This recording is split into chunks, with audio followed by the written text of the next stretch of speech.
So morning all to those that have joined us. It's good to see old friends, names you recognise, and new people as well. Sometimes it wishes, if you feel like on these things, it feels like we should really open up a brilliant conversation to everyone, but I think that would probably be just a little too chaotic. So 9:31 now, we'll be starting any moment. So we've got some more joining us. So I'll get rolling with the introductions, and we're going to go with the agenda, and hopefully in those couple of minutes, then any others joining us will be able to join in the conversation as we go. So those joining us today, a morning to Rob. Morning, Rob. Good morning, everybody. So thanks for joining us today, Rob. He comes from FlexiSpace Marketing. Rob has been in the flexible space industry for many, many years, and a passionate believer in working ways that are different from the traditional fixed office environment, and definitely a passionate contender I've spoken to many a time over the years. So it's good to have you with us, Rob. Yeah, thanks for inviting me on. It's great to be here. Morning, Michael. Michael joins us from Avena. Morning, Scott. Morning, everyone else. So good to have you with us. And I know Avena have been passionate believers in the confidential shredding and data protection angle of business. Right, yeah. And it's really interesting to see that that's the kind of product which we've had to think about within the traditional environment. So I'm going to be really interested, Michael, for what you bring to the table as we talk about the diversity of the office now that we're so splintered apart, and how you're finding that angle. So that'll be really interesting to hear your thoughts. Yeah, there's two things from my angle. Is how us as a company are affected. It's something that is different to Rob's take. We're not used to flexible workspace, quite the traditional workers in the past. But also, as I said, what services and facilities would come with a typical office, and how we shape that into flexible space or remote working. So, yeah, should be a good conversation to have. And morning to Gareth. Morning, Scott. Hello, everybody. Gareth, you've been with us many years, and I know you've seen the transition as FreshGrounds move from being a product supplier to being much more of an experience supplier. So I think you'll be an interesting angle on the whole conversation as well. So looking forward to having you with us. Let's quickly run through the agenda. Next slide, Zoe, if we can. So we'll start with a panel discussion. We've got three big topics to dissect, and hopefully we'll pull some very interesting angles out of that. Look forward to the different takes and how we work through that. Rob's going to give us some great top tips on looking for Agile Workspace and the way we can weave that into our working practice. Michael will bring the aspect of being out of the office but still working and how we cope with that. Gareth's going to bring some benefits to remote workforces and how we can bring those benefits and some of the things that FreshGround have been doing there. And the challenges around bringing that to remote workforce, I should say. And at the end, there'll be a question and answer session. We've got some questions, some great questions have been thrown in previously, and keep the questions flowing. There's a chat there, and I know we want to keep that alive. So with that, we'll jump right in. So our three topics to dissect today, which I'm thoroughly looking forward to discussing with the panel. Firstly, and this is perhaps a little bit of a question that's on everyone's tongue at the moment. Home working, is it here to stay? We certainly know it's here to be embraced. Is it the new normal, or what's the future going to look like? Question number two will be around embracing Agile. How do we do that? And that's not just about Agile workplace, that's Agile built into businesses. And question three is remote workspace the new normal? So fragmented from, or another way of putting this is decentralizing, which we've been hearing the conversation on, and I think it's definitely come to a reality now. So jumping right on into question number one, we'll start talking about the home working aspect. First question that I thought I'd throw out there. We've been talking about this as a global trial. I think a lot of conversation's been around saying that we've been entering into this great global trial of home working. I think nobody chose it. It was forced on us. But what's the market outlook on the longevity of home working? I wonder if I can throw this to Rob. You've got experience with this. Sure. I think that I mean, the question as it's posed, a dramatic shift, or will we see the trend revert soon? I think undoubtedly a dramatic shift. A dramatic shift in practices forced on us, as you say, but certainly a dramatic shift in attitude. So what do I mean by that?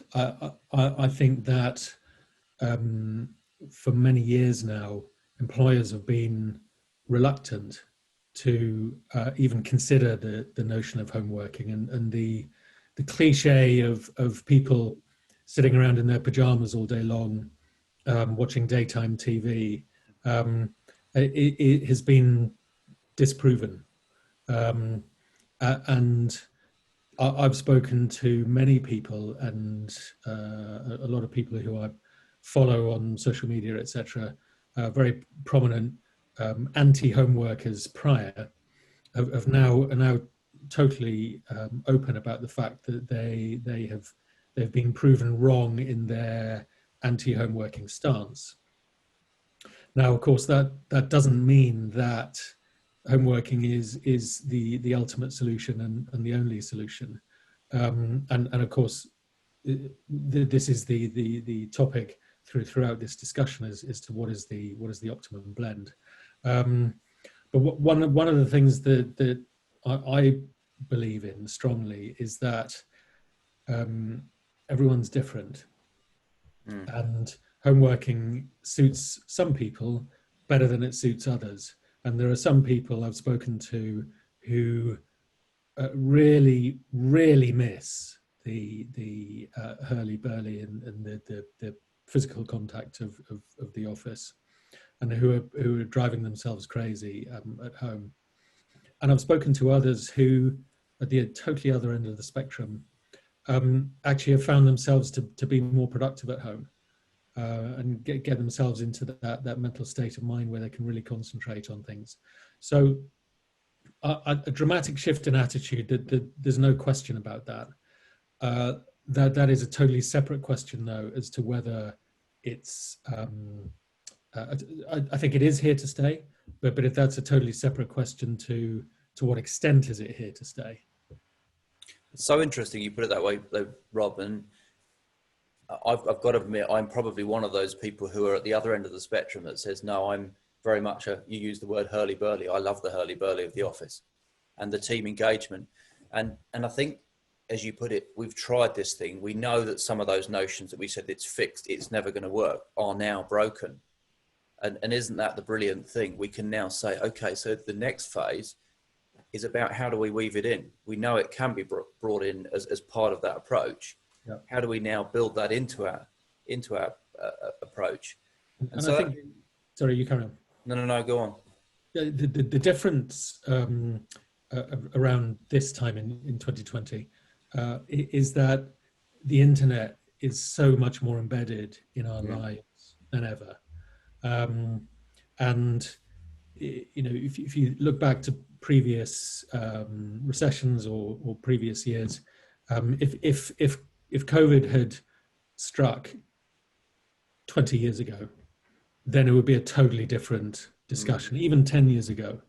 There are many people, myself included, who really didn't use Zoom very much, or Microsoft Teams, or whatever the platform is, at all before this.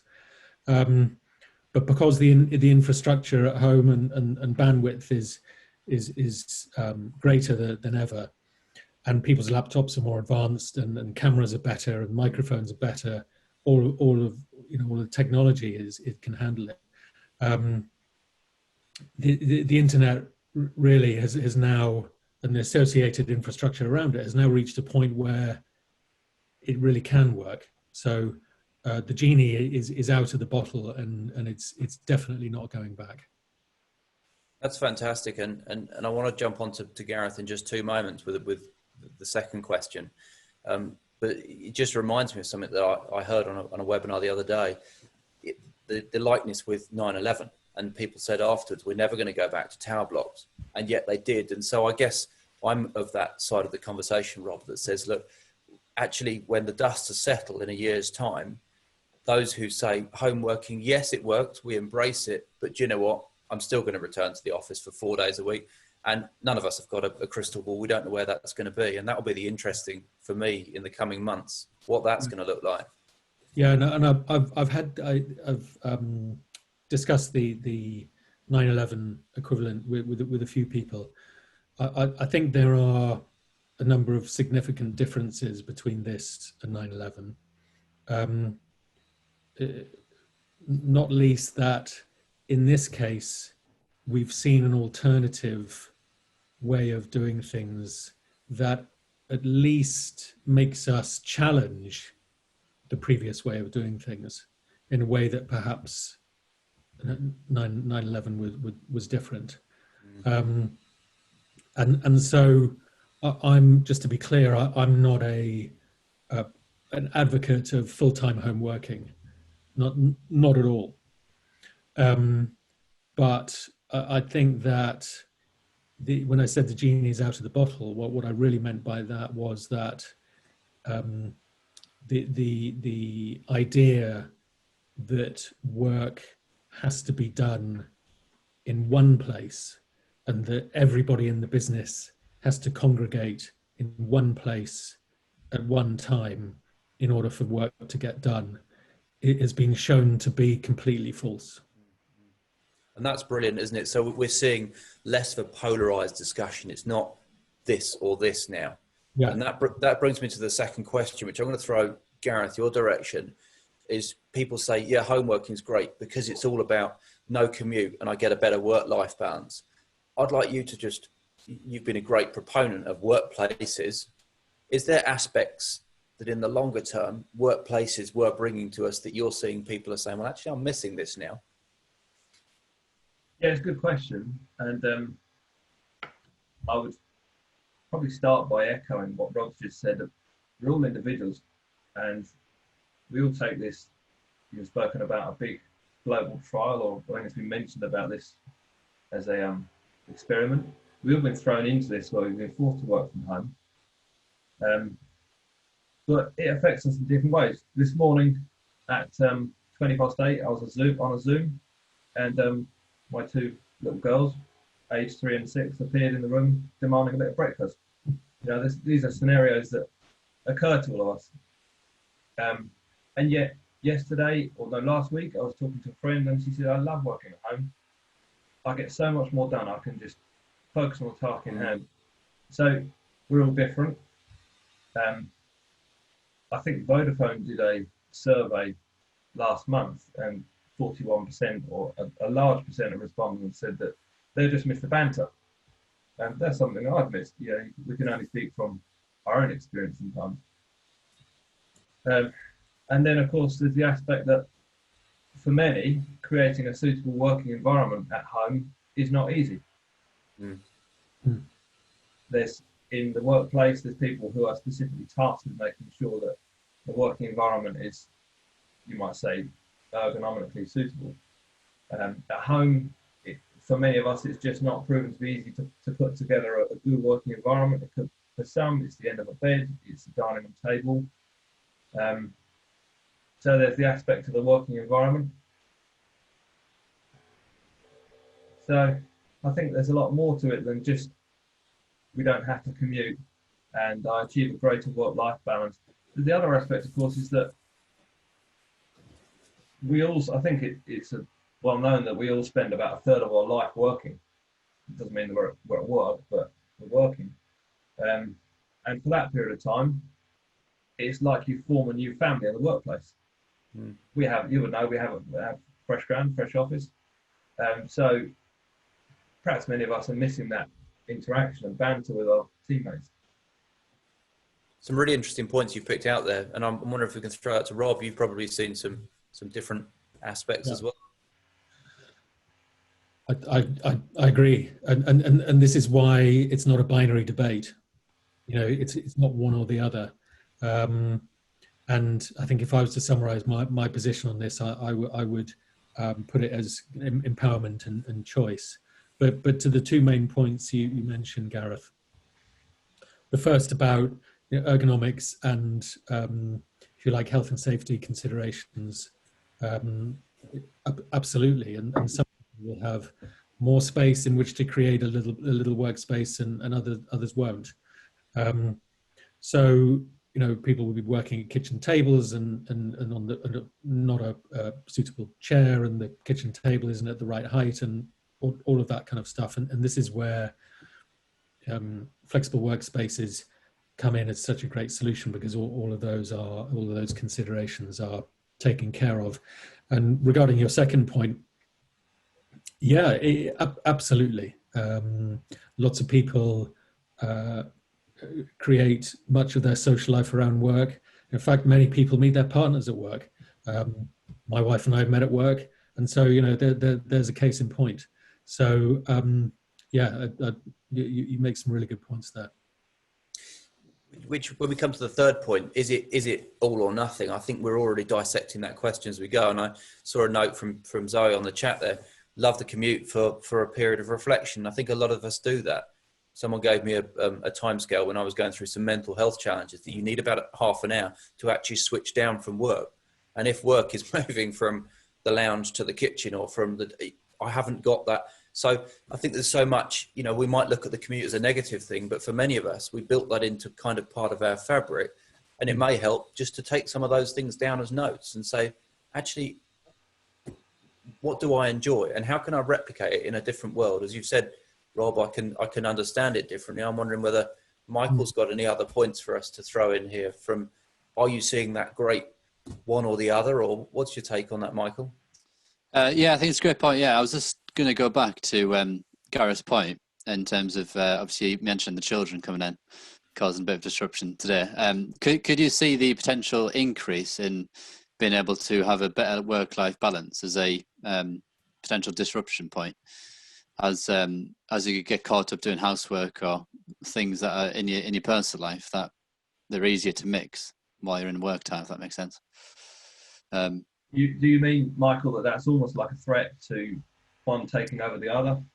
Yeah, so the better the way that you can easily now mix your work and life in one day, or as Scott said, you move from the lounge to your study area, because it's so easy to mix home life and work life.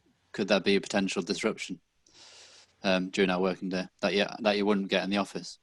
Absolutely, and I think many of us have gone through a period of learning on that front. Yeah. Where we've discovered that we have a work life that we have to maintain, and you have to set certain boundaries around, I'm going to work.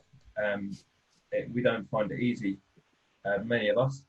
The potential for the one disrupting the other, and you find that you have to have a certain structure in your life. Not everybody's like that, but many of us, we find the structure of going to work in the morning and coming home from work at the end of the day has enforced that structure. We're having to build that into our lives now. Yeah, I think that's a key point to take away from how we transition to remote working, home working. That structure is important. But yeah, to answer your question, Scott, I think in terms of a all or nothing approach, I think it could be a danger if companies or organizations look to do an all or nothing approach, just with what we come across. As Rob and I think everyone's mentioned now, individuals are individuals. Everyone is different. So an all or nothing approach will work with some people, but not for everyone. And to get the best out of the team and to get the most effective progress going forward, I think a mix and match of remote working and a structured office would be the best outfit to give those benefits to those who work best around others and get the collaboration. But those can be more effective with working at home than to keep that. But yeah, personally, one thing I've missed is that my commute is about 45 minutes or so, and that did give me my wind down time and reflection time, where you're not distracted with other things, you're just driving, but that thinking time, which currently is straight out of the home office, as you would say, and back to the busy life. Yeah, transition is really interesting, and again, it comes back to this idea that it's not binary. So commuting is neither bad, wholly bad, or wholly good. That's right. Yeah. It depends how long it is. It depends if the trains are on time. It depends, if you're standing room only for an hour and a half, that's not such a great wind down time or transition time. But if your commute is 20 minutes or and the trains are on time and everything works really well, then absolutely, I can see the benefit of that. And this is where, again, flexible workspaces come in, because I think people do need to feel that they've gone to work. Therefore, the solution is the best solution potentially is not at home but close to home. And this is what Mark Dixon's been saying for 20 plus years. And it seems that the events of the world and the infrastructure around it is now where he has been all this time. And that leads us straight into the big topic number 2, doesn't it, Rob, of embracing Agile? And is this just a post-COVID phenomenon, or is this something, and you've just answered that question, it's been there for years, it's been talked about. And that's why should we adopt a more agile approach in our operation? Talk us through, Rob, a little bit about the trend of agile. And it's not just about how we view the workplace, it's about how we view the whole way of working. Talk us into that, if you will. So, I mean, this is a very big question. But again, just addressing the why should we adopt a more agile approach? I mean, there are so many commercial advantages to adopting a more agile approach. Let's think about productivity to start with, and let's go back to the idea that everybody's different. Now, I'm a marketeer, so you'd expect me to say this, but one thing that any marketeer worth their salt will tell you is that their target audience is not one homogenous group of people who are all the same. And what marketeers talk about is segmentation. And so I think quite a good way of looking at this is to segment your workforce into different groups. Those who love who need the energy of the office, those who need the privacy and everything in between, and to really understand their needs and to develop a proposition around their needs, and then deliver that proposition and communicate and bring them with you. And the idea of having a one-size-fits-all workspace is a little bit like a company that just sells one product. Company sells lots of different kinds of products because they understand that their target audience is made up of lots of different people. So I think we need to start thinking about employees as a target audience who you're delivering a product to, and you need to understand their needs and deliver it to them in the right way. And so for productivity, from a point of view, if you're giving people a space and the kind of experience that enables them to work at their best, then it doesn't take a genius to work out that their productivity is going to go up. Indeed, a lot of people actually need privacy and peace of quiet to operate at their best.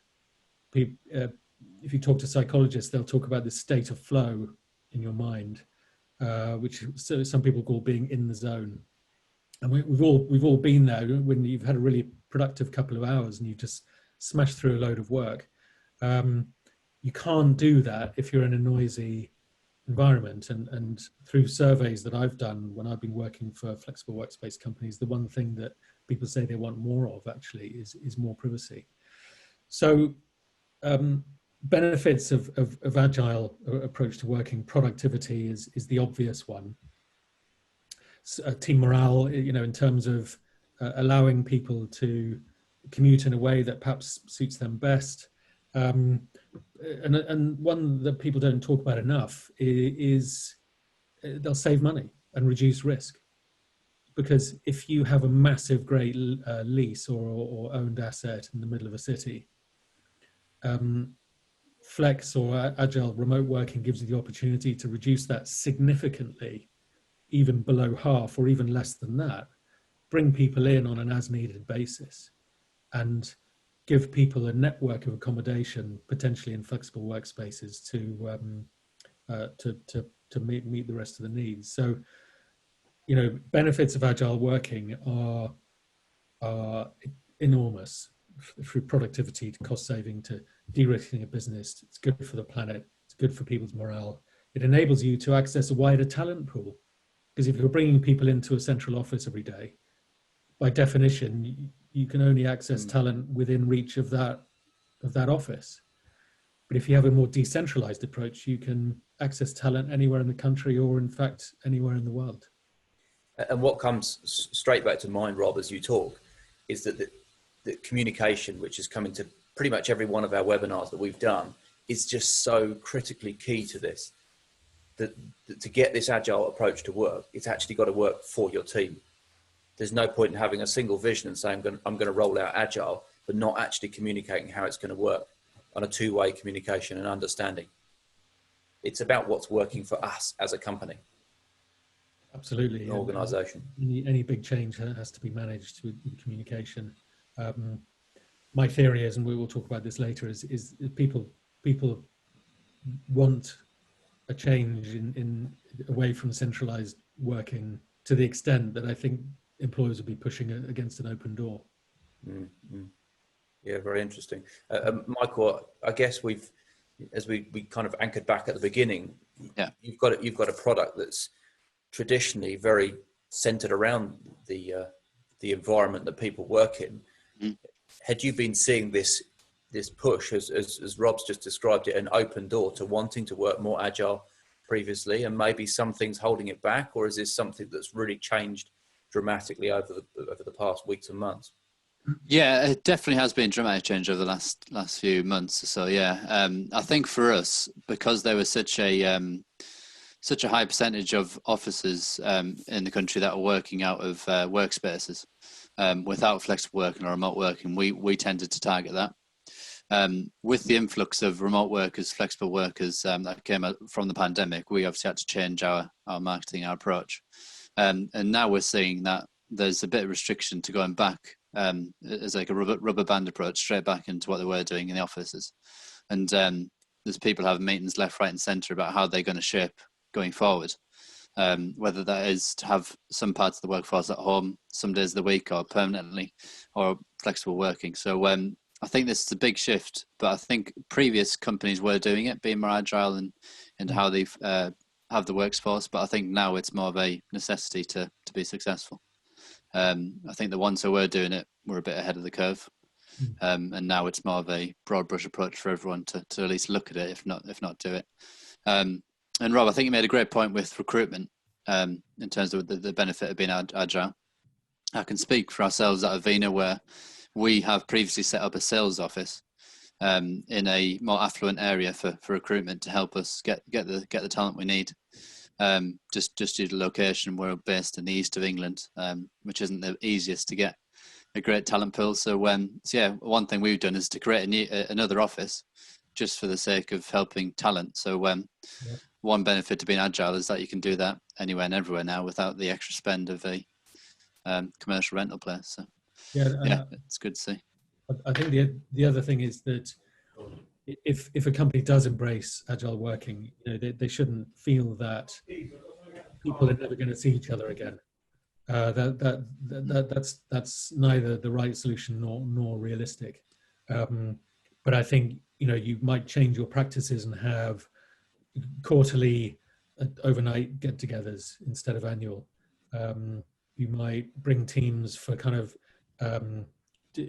deliberate collaboration sessions where people aren't checking their phones and where they're not putting their headphones on and trying to focus on something else. So no one, and I'm absolutely not denying the value of face-to-face communication. What I'm saying is it doesn't have to be that solution all the time. And there are benefits of a more hybrid workspace strategy, which will give productivity and cost benefits as discussed. And don't you think, Rob, it's so important to allow some time for this? This isn't something, Michael mentioned just then that we hear teams having meetings about what's the new normal. Let it find its space and time. let's find what's right for people. This is a journey that we've been on for some time now. I know we've been thrown into the middle of this trial, as we've all called it, but don't try and force a new agile approach that's not going to work. Give it time, let it work with the team. A forced agile approach, unless I've got that wrong. No, I think that's right, and it's one of the benefits of agility, of course, is that if something isn't working, you can change it. One of the many downsides of a long lease is that you have to get it right first time, because you're on the hook for rent for the next 15 years or whatever the length of the lease is. The benefit of agility, by definition, as the name suggests, is that you can just try things, and if they don't work, you change them. And then you okay, well, that works, that didn't, let's change that. And it's like agile project management, rather than trying to get everything ready and perfect. That's something that perhaps I don't think people are talking about enough, is the risk of getting it wrong is minimal, because you can just change it. We just had a question come in, Rob, from Keith. I think it's just a good point in regards to engagement. So I agree with it, as in, if companies are looking to be agile, one thing that we need from our staff and our workforce is, when we're implementing these changes, is to have the staff engaged to take the changes up. Just wonder if you could touch on that in terms of how we get engagement throughout the workforce, so then they're with us every step of the way if we do look to become more agile and change the way things could work. Well, I think, and I noticed another comment on the chat, which is, the point about being social at work, it depends on what life stage you're at. The beauty of the agile and the flexible approach is that you're empowering and trusting people to make choices about what works best for them. Yeah.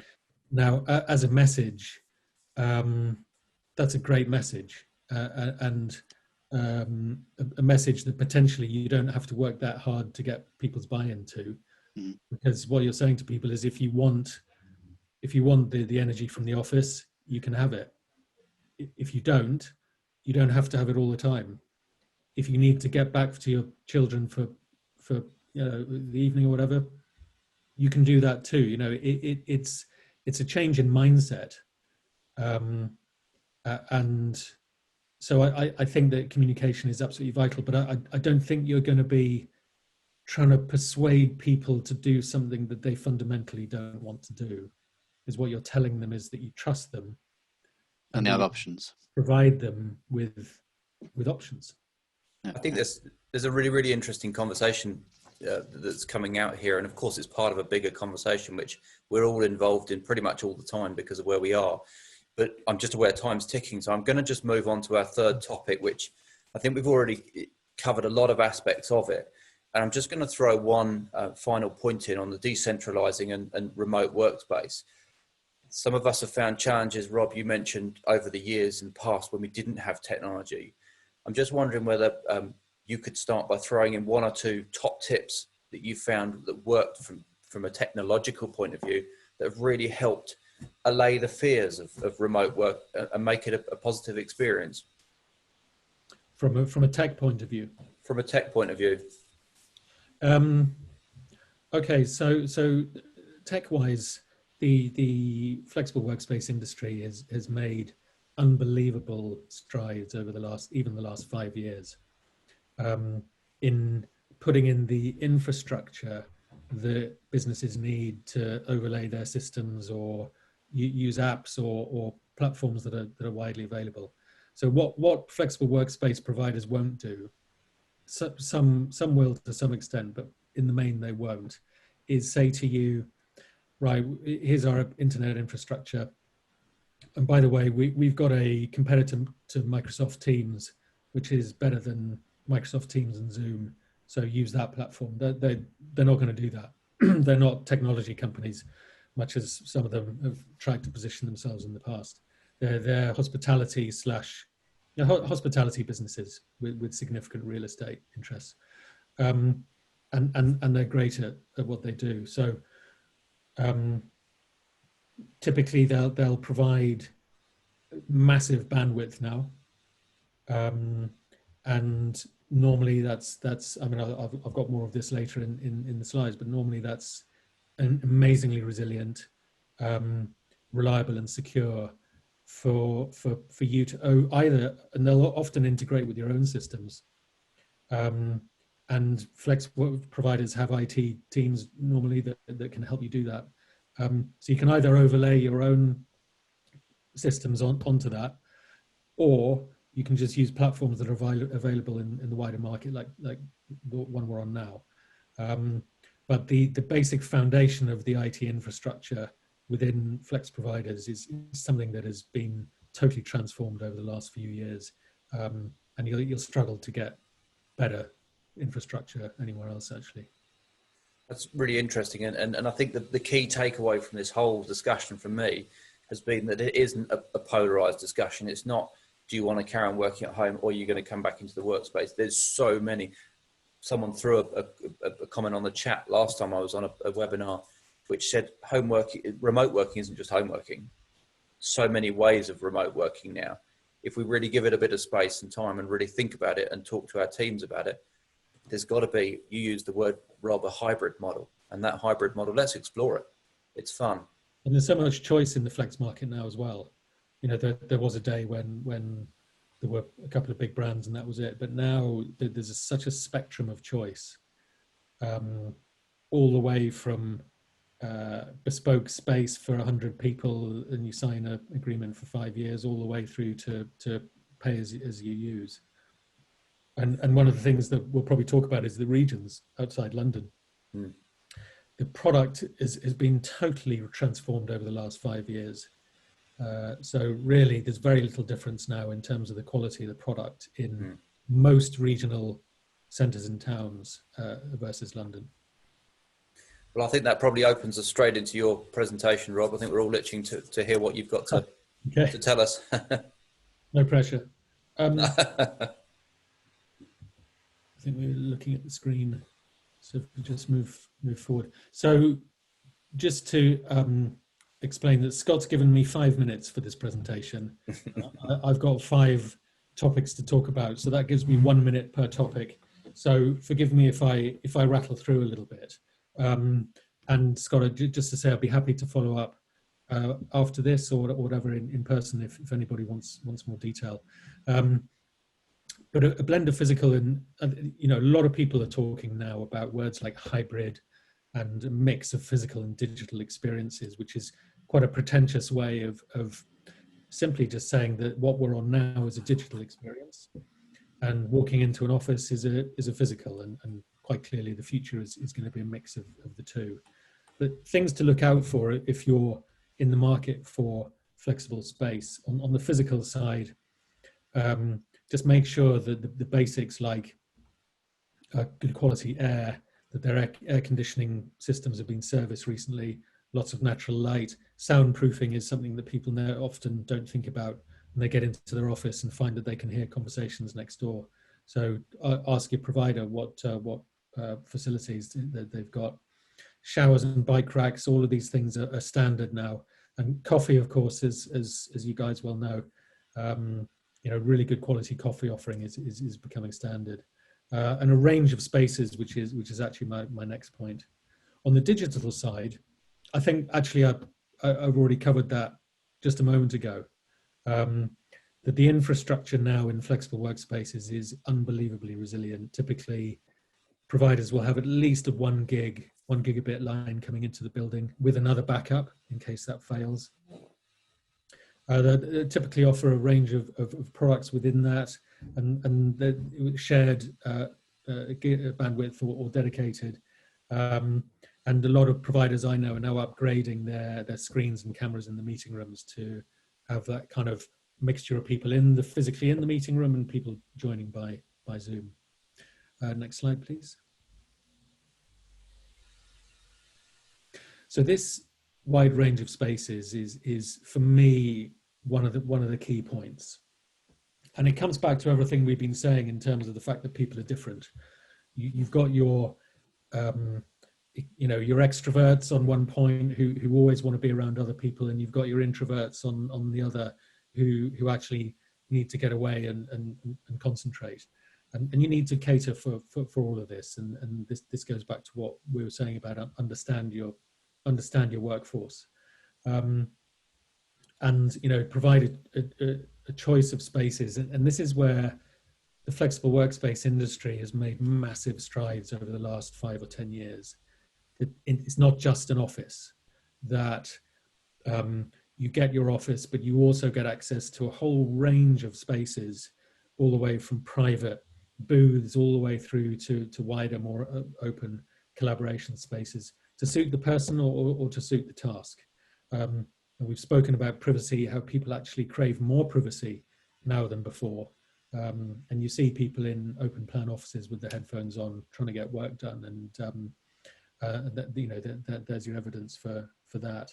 So this is where I think the flexible world is really, really strong, and you'll be hard pushed, I think, to deliver this oneself, to taking on a lease, to the quality and the range of choices that you'll find in Flex. Next slide, please. Obviously, safety is paramount now, and there's been a huge amount of collaboration over the last 2 or 3 months between competitors in order to agree what the social distancing standards should be. How do you create one-way movement within an office space?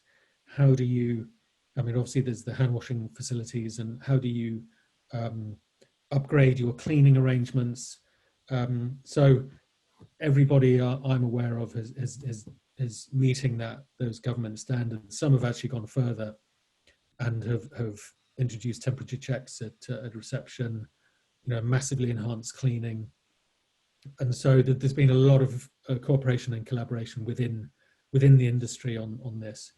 But it's not just about COVID when you're keeping your people safe. There are considerations like people are realizing now that workspace has big impacts on people's mental health, physical and mental health, literally.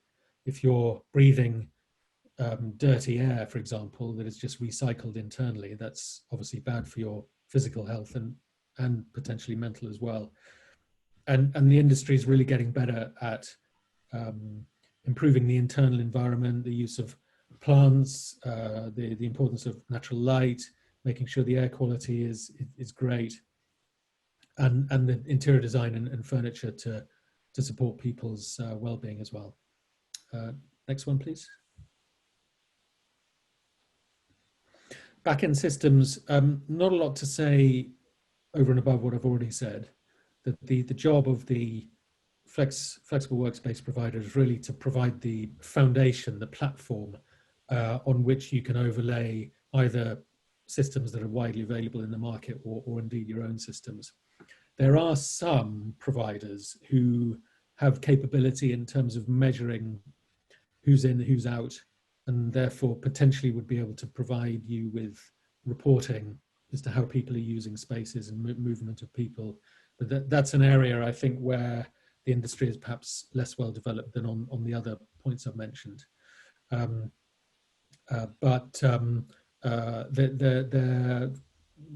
platforms, their foundation will integrate with yours, and so you can kind of bring your tech into their spaces, if you like. And then finally, culture, of course, is a massive consideration.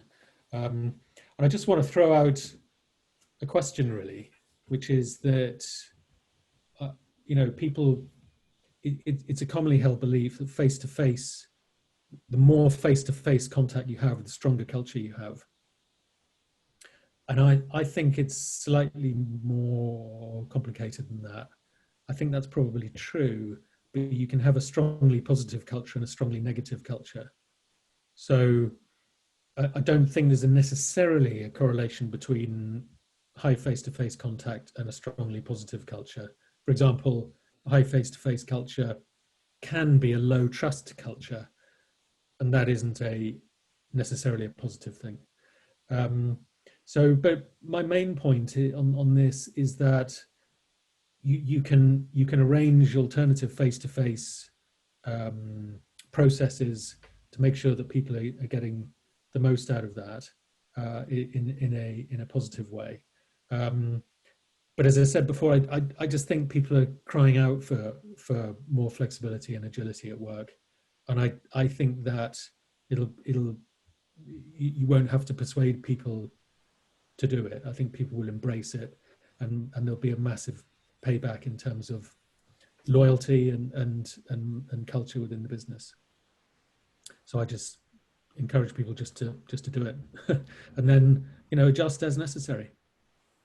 Fantastic takeaways there, Rob. Thank you for that. Hopefully everyone's got something to think about instantly. Some points that I'm raised challenges as to what we do here. So big thanks, and we'll move on to Michael and hear a little bit about what Avena and how they've been adapting to the current environment.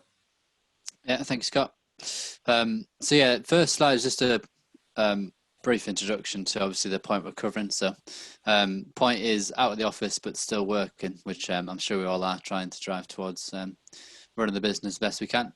In terms of Avena, that's our business, to ensure no one knows yours. Basically, we work in confidential document destruction and recycling primarily. So our service, which is a service, is typically being housed in an office block or a physical workspace, as Rob's mentioned. We're now seeing a shift in terms of that workspace being multiplied within companies to obviously the number of employees they've got, as the shift is going into remote working with the pandemic. So it's really changed what we can do and how we can market our service and help. So that's been good to see and happy to share about what we've done. A brief bit of our story. So 2010, the end of that is when the company incepted. 2011 is really when we started going. And the way the company's set up is it's set for high growth. We've got a director, which I think Scott knows personally, who is there to grow the business as much as possible and not stay where things are. So it's family run from the ground up, and that's what happened. In the last 7 or 8 years since then, things have been on a steady growth incline, and due to that, we've hired more staff, obviously, to get things going. And the way we've done it is the traditional way, I suppose. We've got more fixed depots to be able to house our operations teams, and fixed offices to house our admin and sales teams. So currently we've got 2 offices and 3 depots, which house all of our staff. Nothing previous in terms of remote working or flexible working. So as we come into 2020, obviously it's been a bit of a unnatural shift, not really caused by us, but something we have to react to and be agile, as we spoke about. So questions that are going through our company now, which I'm sure we've all experienced, is what's the next step? How can we make this work for our company, and how can we put something in place that's going to help us progress and not stop the wheels moving, as well as what are the positives that have come out from how we are working remotely that we can implement going forward, either to the office workspace, flexible workspace, or a mix and match of everything. So yeah, if you move on to the next slide, I think that just goes on to what we've done. So these are the things we've changed as of now. Just to give a bit of insight into what we do. So typically there's a lockable container which is used to house our service and help people destroy the documents they're producing. What we've seen and what we have done to help keep the company going is change that from a office furniture piece style unit to one which is more fitting of a home study, potentially a flexible workspace, movable, designed to fit in the made out of material that's easier for us to actually produce in the first place, more space efficient. In addition to that, you'll see a hand holding piece of technology, which allows the people using it, whether it's one staff or a flexible workspace with multiple staff, to click that button as and when the unit is required to be emptied, as opposed to a scheduled service where things are a bit more of a solid churn. In an office which you're used to, we're going to see things are a bit more in and out of the offices, or working at home one day a week, and things changing a lot more. So we can't expect the same amount of regular churn or things that we can plan ahead of time as much as we were used to. And that's something I think we can take not just for our company, but for everyone. And then in terms of how we're working internally, we've moved from an office-based workforce where the advantages were collaboration, one-to-one coaching were a lot of the things that were done to help the team progress. We held physical meetings in conference rooms and sat around a table. And commutes within the company, as I said, we work predominantly in the east of England. We had commutes to get the talent we needed and to drive people to come to work for us. We had commutes for up to an hour. And now we've got a mix. We've got people in the office as well as people working at home, and they can choose to go wherever suits them best on the given day.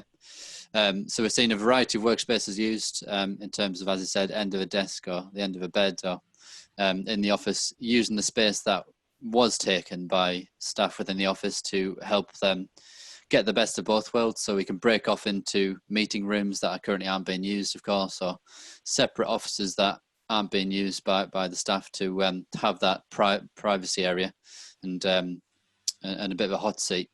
That's one thing we've implemented, as well as virtual meetings, which I think we're all using, and the lack of the commute, which is saving some staff time and money, as well as the environmental impact, which we're big on. So there's a few takeaways there. If you go on to the next slide. Really just a debate topic for you to take away, and how you can help change your company and help your staff. The question is, what's included in an office?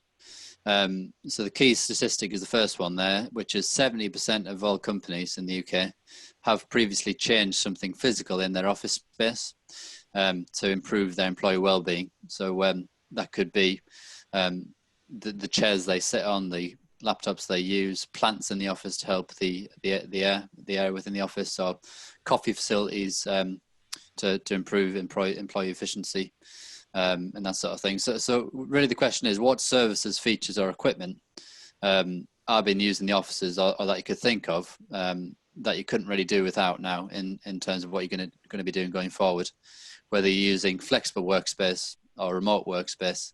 What needs to be provided for your staff and your employees as a cornerstone to ensure you keep that culture that you're used to within the office, and to ensure they get all the benefits that they're used to. And how can we maintain communication and collaboration in the home office? I think it's another key question point we need to ask ourselves to get the best out of this as we move through it. So I believe that was all for me, but yeah, just thought it was good to share in terms of what we've done, and some key topics there that I think we need to think about as leaders to come out of this as strong as possible. That's fantastic. Thank you, Michael. Some interesting changes that you've had to embrace rapidly there. So inspirational. Gareth, walk us in some of the things that FreshGround are doing to embrace the change, the 70% that are now quite a different number. Yeah, thanks, Scott. And I've just been watching the chat. There's Michael's talking, and there's some great stuff coming through there. I suppose what's occurring to me is that this is all really about culture, the way that every different entity handles it, and it's all about people. So the concept of agile working has been alive for years and years and years, and many companies have adopted it and used it successfully, but perhaps many of us have been thrown into it. So the way we've handled it perhaps has been, whether it's been successful or not so successful, has been caused by the company's culture. And culture is so important. Culture is not just the pool table and the dartboard and the slide, all this other stuff. It's the commonly held beliefs and values of the company. The other thing that's probably worth bearing in mind is that we need to understand what's meant by agile working, because I think there's a strong connection between culture and agile working. It's defined by work life as it's a way of working in which an employer empowers their employees to choose where and how they choose to work. So I suppose that leads on to the point where previously, where your workplace was, you might say, one location or a number of locations, a centralized location where you go to work. For many companies, that's been fragmented. And the challenge then becomes, how do you extend the elements of that culture to the persons that are still within your entity, within your company? And of course, technology has been available. Slack and WhatsApp and Zoom and Teams and Skype. There's much technology to aid that, but it comes down to how the company handles it.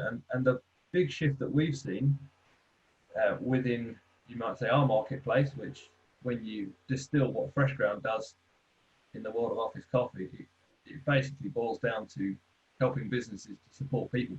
It's all about people. And then the challenge becomes, we've seen, is how do they extend the elements of their culture to their people in a fragmented location. So we're already seeing a lot of shift towards a need for, I can only describe it as a console or a portal where an office manager can log in and arrange for perks, is probably a bit of a common term, but the products that the staff would enjoy in the office to be delivered to them, scaled out to many staff at, where what would have been one location is now 70 home addresses. So already within weeks of this whole lockdown started, we were having requests for, you might call them perk packs. And the other thing that we've had a strong desire for is, how do you deliver coffee to staff at home? So you've previously got a large coffee machine in the office, it delivers a great range of coffees. How can you deliver that to your staff at home?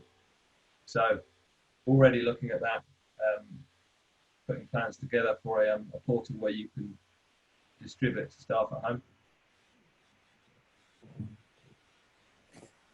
That's great, Gareth. You've given us some points there, and I know some of the innovation in the background is exciting, and it feels like we should have a list of products ready to go. But I think with all of this, the exciting piece is we're looking at the positivity of embracing Agile and how it's going to evolve, I should say. And we're just going to throw. Just jump in and comment on some of Gareth's points. Absolutely, Rob. Absolutely. Strongly agree with them.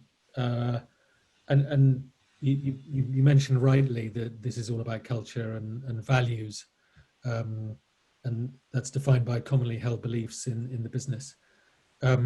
Surely one of the commonly held beliefs in a business should be that you trust people to deliver what they have to deliver. And if you don't trust people, then there is a question as to why you hired them in the first place. So I think trust is fundamental, and that's leadership. That's down to the leader of the business taking a mental leap forward. The other point is about empowerment. Who decides? Where is the decision made as to where people work? So previously, when you were offered a job, part of your employment offer would be, you will be based at this location. That's standard right. Language between these hours, simply. Yeah, and so the decision as to where and when and how people work is made here at the leadership level of a company. I think that is going to be completely turned on its head, and I think eventually, and I think this will take a little bit of time to come in, that the decision as to where people work and how and when will be made at an employee level, I think. And the responsibility of the company will be to provide them with the infrastructures and the spaces and the policies and the processes to be able to do that. And that kind of feeds into a fundamental change of thinking that I think companies need to make, which is to stop thinking about staff as kind of subordinate employees who have to do what they're told, and think of employees as customers. That comes back to the point I was making earlier about segment your audience. If you think about your employees as customers that you have to provide a product to, and they choose whether they take that product or not, for me, that's the change in mindset that needs to happen at a leadership level, and I recognise that that's going to be very difficult for some.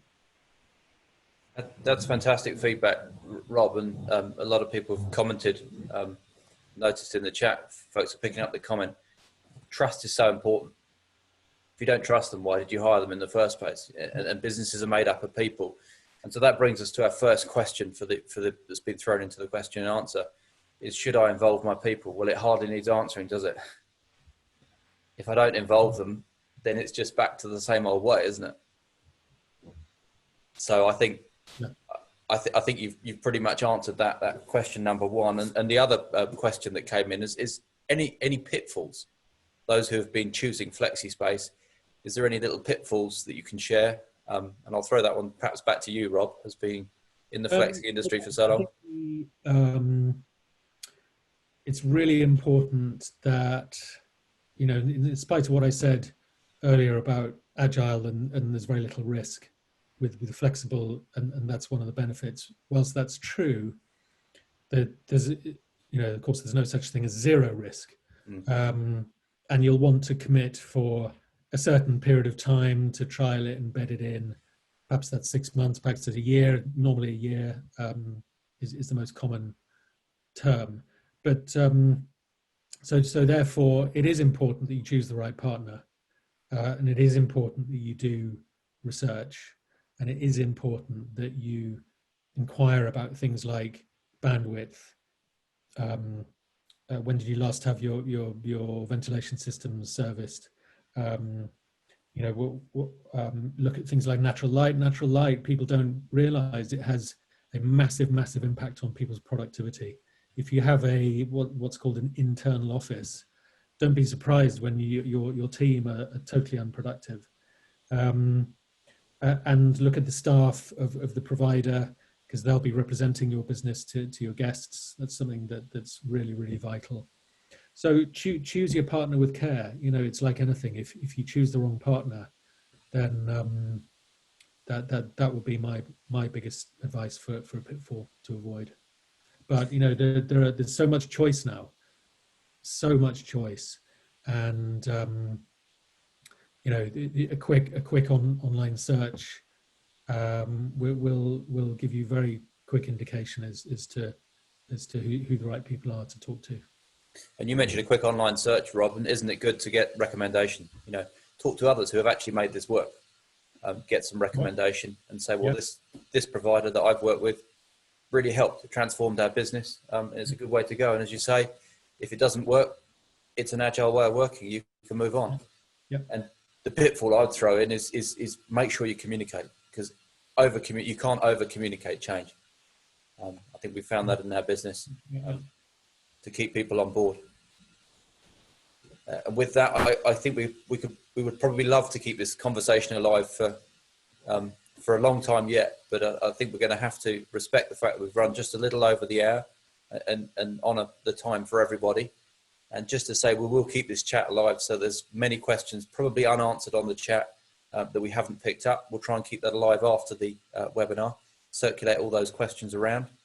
And so a big thanks to our panelists. Thanks for your time and your insights. That's been absolutely fantastic.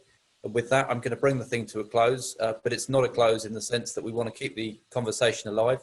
And as Rob said earlier, if anyone wants to reach out to any one of the panelists, I'm sure they'll be free to take an email or a phone call, and we can keep the conversations alive. Sure. You're welcome. Pleasure. Sounds good. Thanks, everyone. Thanks for having me on, Scott. Everyone. Thank you all, and a happy Thursday. Have a good day, everyone. See ya.